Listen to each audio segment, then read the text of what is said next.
Please, boys, don't make my final years a misery. These are not the scripted words of a monarch addressing his nation. They are the raw, desperate, and reportedly real-life plea of a father to his warring sons. King Charles III, a man who wears a crown but carries the weight of a fractured family, allegedly uttered these words as his two sons, the heir and the spare, stood locked in a bitter conflict that has held the world captive.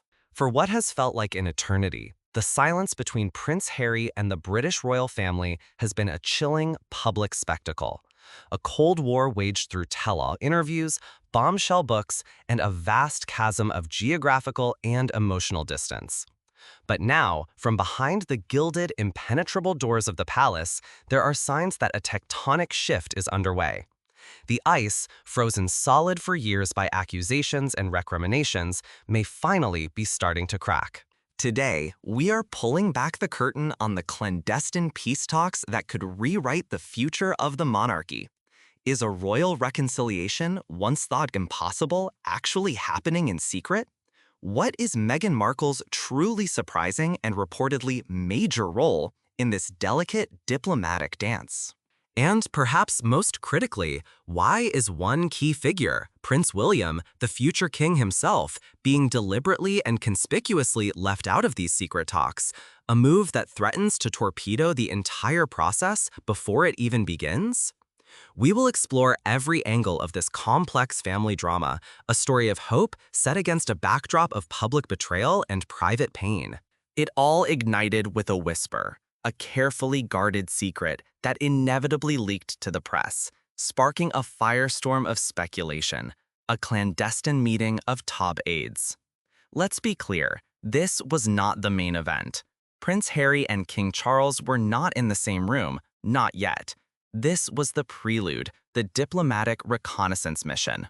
Imagine trusted lieutenants, the most senior advisors for both the King and the Duke of Sussex, meeting in a quiet, neutral space to test the waters.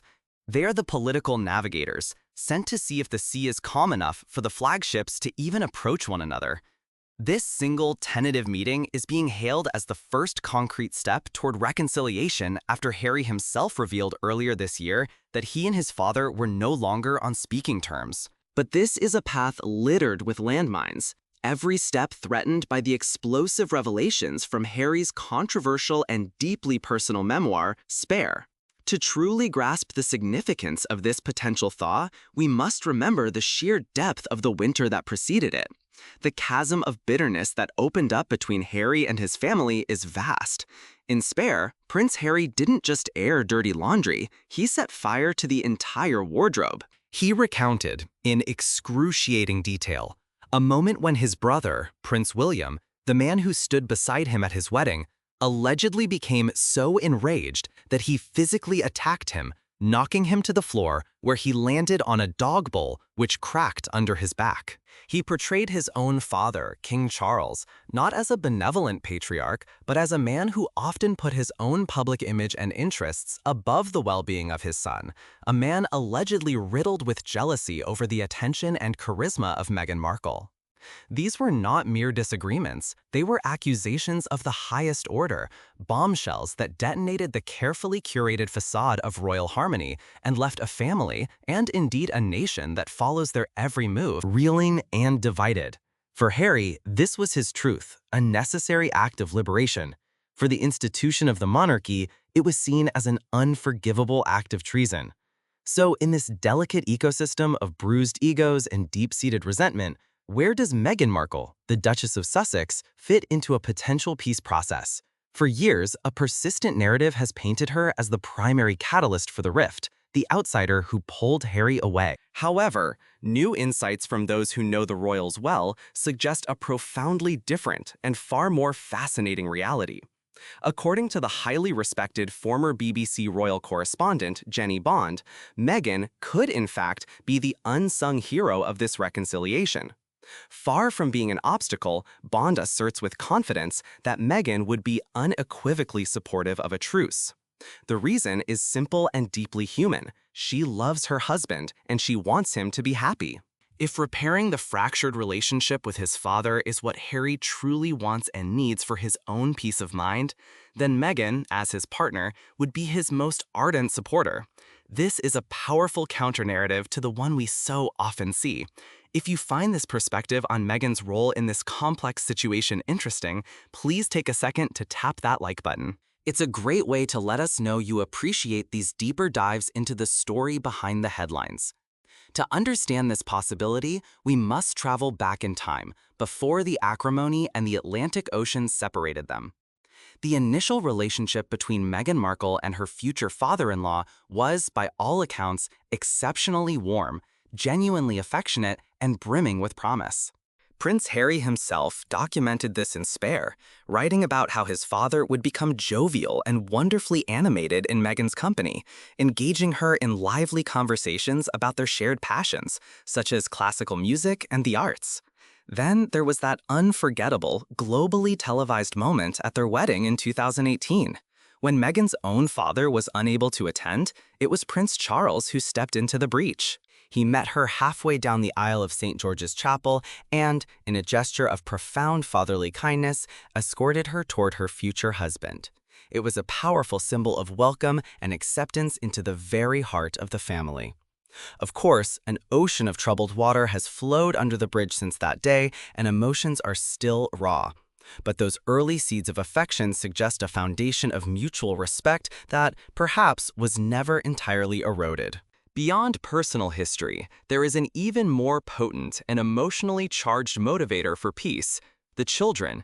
Royal experts, including Jenny Bond, strongly believe that Meghan would warmly welcome the opportunity for her children, Prince Archie and Princess Lilibet, to finally forge a meaningful relationship with their royal grandfather. It is about more than just family get-togethers. It is about their identity and their heritage. There have been persistent, though unconfirmed, reports that in the earlier days of the rift, before it became a seemingly unbridgeable canyon, Meghan would make a point of sending King Charles video clips of the children, a simple, modern grandparental gesture to keep him connected to their lives from thousands of miles away. For King Charles, now in his mid-70s, the separation has been a source of deep sadness. He has already missed so much. Countless milestones in the young lives of Archie and Lilibet.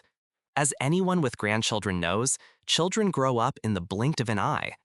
The chance for this now elderly grandfather to know his youngest grandchildren, to hear their laughter in person and not just through a screen, would be a priceless gift, and perhaps the single most powerful incentive for all sides to lay down their arms. But what of Meghan's new life in California? She and Harry are building their own empire, and Meghan has recently launched her chic new lifestyle brand, As Ever. Could her commercial ambitions clash with the staid traditions of the royal family, even in a time of reconciliation? Jenny Bond and other commentators think not. They argue that what Meghan is doing is far from distasteful or problematic for the monarchy. In a fascinating parallel, the king himself is a savvy businessman. His Duchy Originals brand, now partnered with Waitrose, sells a vast range of products, most famously his jams and biscuits, with the profits laudably going to charity. The consensus seems to be that as long as Meghan and Harry, who made a definitive and clean break from their roles as working royals, conduct their business in a way that doesn't cause direct embarrassment or controversy for the royal family, their careers and a family truce can coexist. The real roadblock to peace isn't Meghan's business plan. It's the unresolved business between two brothers. And this brings us to the imposing, silent figure at the center of this drama, Prince William. While a secret peace summit may have convened for Charles and Harry's teams, one name was glaringly absent from the invitation list. The Prince of Wales, the heir to the throne, was not involved. And sources close to the palace insist this was a deliberate exclusion. William is said to remain, in the words of one insider, deeply wounded by the actions of his younger brother. His stance is reportedly firm. He has no immediate plans to reach out to Harry, even if their father succeeds in brokering his own peace. The bond between these two brothers, once the bedrock of the younger generation of royals, a symbol of continuity and mutual support after the tragic death of their mother, Princess Diana, now appears to be shattered, perhaps irrevocably. So why is the future king so unyielding? What is the line that Harry crossed that William cannot seem to forget? Royal experts like Jenny Bond believe it boils down to one thing: his fierce loyalty, not just to the institution he will one day lead, but to his wife, Catherine, the Princess of Wales. Bond speculates that William might, eventually, find a way to forgive Harry for the public airing of their sibling rivalries, for the indiscretions about their youthful disagreements, and maybe even for the shocking story of their physical altercation. Brothers can fight, and time can heal those wounds. But what William is apparently not ready to forgive, and may never forgive, are the calculated and hurtful barbs aimed directly at Catherine. Harry's memoir didn't just settle scores with his male relatives, it dragged his sister-in-law into the mire, exposing deeply personal and embarrassing details of a private argument over bridesmaids' dresses and a trivial disagreement about sharing lip gloss before a public event. For William, this was the ultimate betrayal. It was an attack on a future queen consort, a violation of the unspoken royal code to protect the institution and its key players at all costs. It was a violation of privacy and a public attack on the woman he loves, the mother of his 3 children. In his eyes, it was an unforgivable offense. Never say never, as the old saying goes, but as it stands today, a true reconciliation between William and Harry still feels like a very, very distant prospect. This intractable situation leaves King Charles in a truly agonizing position, a personal and constitutional dilemma. He is a father caught in a painful tug-of-war between his heir, the loyal and dutiful William, who stands firmly by his side in the United Kingdom, and his rebellious younger son, Harry, who has built a new life an ocean and a world away in California. He is a king tasked with preserving the stability and image of a 1,000-year-old monarchy while simultaneously trying to mend the catastrophic wounds within his own immediate family.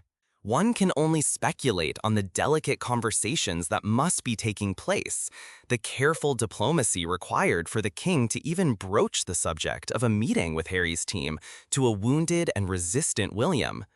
It all circles back to that heartbreaking, poignant plea reportedly made in the gardens of Frogmore House after the funeral of the late Duke of Edinburgh.